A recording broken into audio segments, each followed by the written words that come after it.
आइए सर्वनाम का अंतिम भाग, अंतिम भेद निजवाचक सर्वनाम देखते हैं कि निजवाचक सर्वनाम क्या होता है। जैसा कि शब्द से ही स्पष्ट है कि निज मतलब होता है खुद, अपना। निज मतलब अपना, और वाचक मतलब बोध कराने वाला, जो अपना बोध कराए।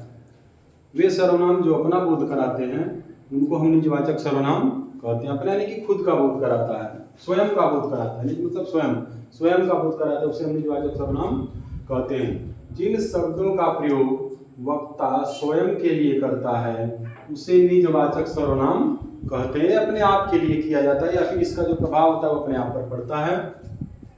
जैसे इसके जो शब्द हैं खुद, स्वयं, स्वतः, आप ही, अपने आप, आदि, इस टाइप के शब्द इसमें आते हैं और यही शब्द निजवाचक सर्वनाम होते हैं। आइए इसको जो है उदाहरण के माध्यम से देखते हैं। पहला जो उदाहरण है इसका, मैं अपने आप से ही गणित सीख लिया। अपने आप से ही, अपने आप से ही मतलब खुद, स्वयं से, स्वयं का बोध करा रहा, अपना अपनत्व का बोध करा रहा है, इसलिए यहाँ पे अपने आप में कौन सा सर्वनाम हो जाएगा? निजवाचक सर्वनाम हो जाएगा। दूसरा कार्य कि यह मेरी निजी कंपनी है, यह मेरी निजी कंपनी है। निजी शब्द में अपनत्व का बोध हो रहा है, खुद का बोध हो रहा है, स्वयं का बोध हो रहा है, इसलिए निजी शब्द जो है निजवाचक सर्वनाम हो जाएगा। तीसरा एग्जाम्पल कह रहा है, मैंने अपनी लड़ाई खुद लड़ी। मैंने अपनी लड़ाई खुद लड़ी। खुद, खुद मतलब स्वयं, स्वतः, तो ये भी क्या हो जाएगा? खुद शब्द निजवाचक सर्वनाम हो जाएगा।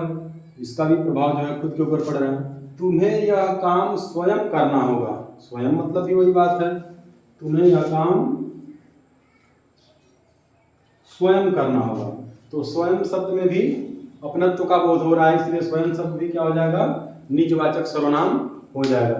तो इस टाइप के शब्द जैसे अपने आप, निजी, खुद, स्वयं जो अपनत्व का बोध कराएंगे अगर आ गए तो इसे हम निजवाचक सर्वनाम कहते हैं।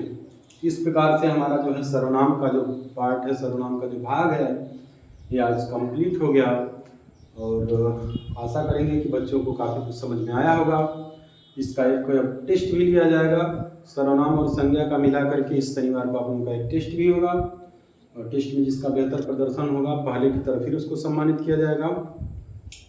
तब तक के लिए आगे फिर देखते हैं। और अगर आप लोगों को वीडियो अच्छा लगे और अगर फेसबुक पे देख रहे हैं तो फॉलो करिए और यूट्यूब पे देख रहे हैं तो चैनल को सब्सक्राइब करिए और बेल आइकन को दबा दीजिए ताकि अगले वीडियो का नोटिफिकेशन भी आप लोगों को मिलता रहे।